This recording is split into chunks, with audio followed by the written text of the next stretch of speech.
Fully independent since 2006, Serbia is a country slowly emerging from years of political and social upheaval. Home to more than 7 million people, civil war and economic sanctions have taken their toll, but things are improving. A sports-mad country, the achievements of the national team have captured the imagination of the people. They've become a source of great pride for the new Serbia.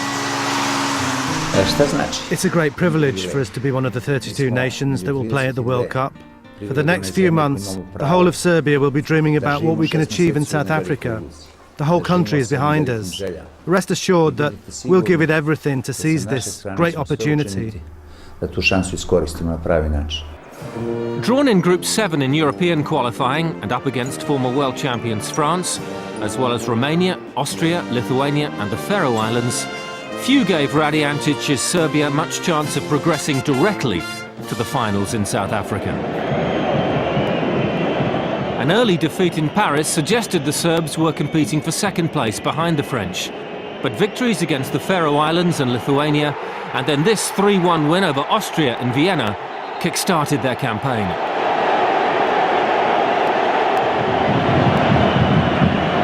Subsequent victories in Romania and at home to Austria, combined with France's indifferent form, meant the Serbs were soon topping the group, a position they never relinquished.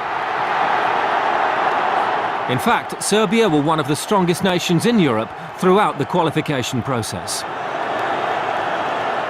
It was a tough group. France are one of the best national sides in the world. But we managed to stamp our authority on the group. Soon after the qualification campaign got underway, we were in control and managed to stay on top right until the very end. A resounding 5-0 victory over Romania in Belgrade in October clinched Serbia automatic qualification with a match to spare. It was a major achievement to edge out France, the World Cup finalists of 2006.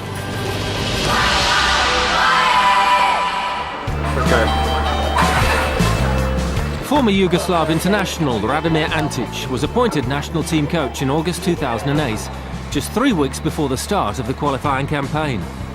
The former Real Madrid and Barcelona manager had been out of the game for almost 4 years when Serbia came calling. But the opportunity was too good to miss, and his shrewd leadership brought instant results. Nemanja Vidic is a phenomenal player. He is world-class and the pillar of our national side. Defensively we are very strong, but together as a team we also play very well.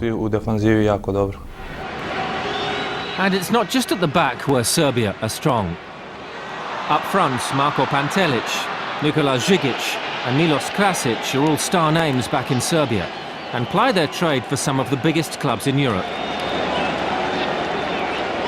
Along with Standard Liège's Milan Jovanovic, who top scored in qualifying, this combination of strikers spearheads Serbia's drive to the World Cup.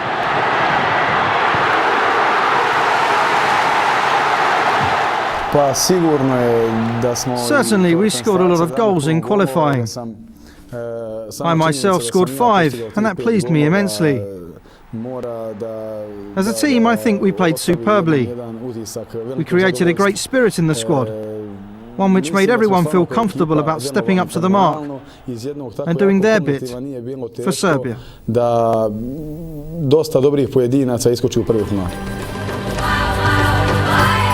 Up first for Serbia is Ghana. Then they face Germany 5 days later before playing Australia. We face teams from different continents, Australia, Africa, but they're led by Europeans. The Serbian Milovan Rajovac is in charge of Ghana.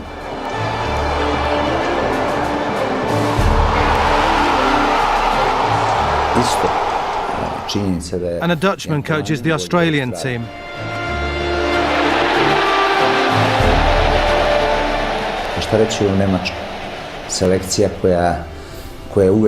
And what can we say about Germany? They're a team that always give their all. The way they play the game, led by such experienced players, makes them formidable opponents.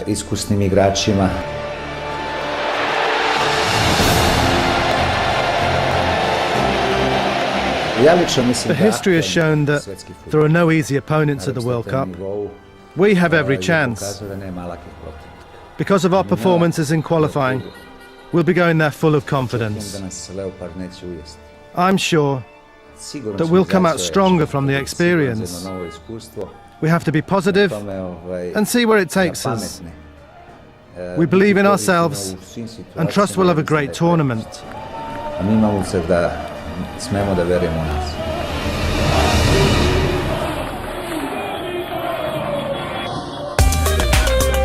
It's no surprise that football is just getting bigger and bigger in Ghana.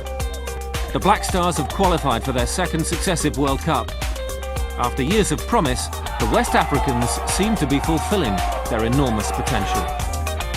It was an impressive qualifying campaign from Ghana, who finished 3 points ahead of Benin in African qualifying Group D, conceding just 3 goals in 6 matches.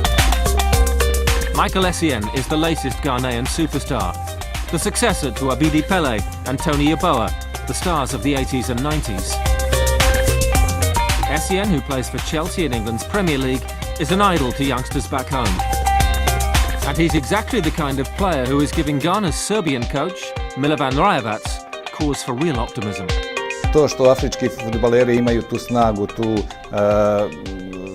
Physically, African players are very powerful. And they're blessed with great technique too. They're born with a talent and just seem able to develop into great players easily. All the necessary qualities are there. Everything is in place, in fact, to achieve success, especially when you combine those qualities with the right tactics.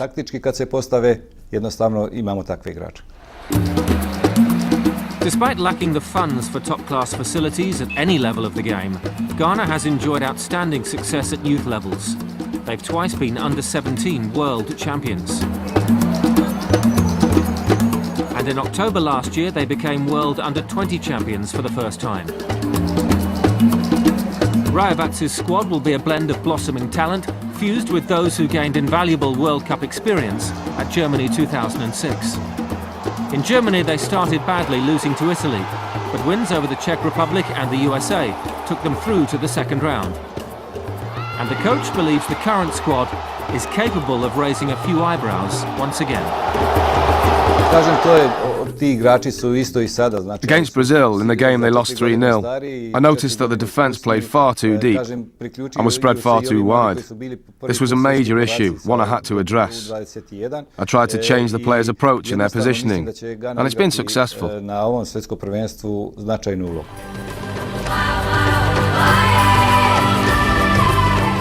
June 13th, Milovan Rajevac will lead Ghana against his native Serbia. It's the first World Cup in Africa, and Ghana won the Under-20 World Cup, so I think everybody expects a great deal from the team. We'll have plenty of support. The whole country will be rooting for us. The whole continent will be too. So let's wait and see what happens.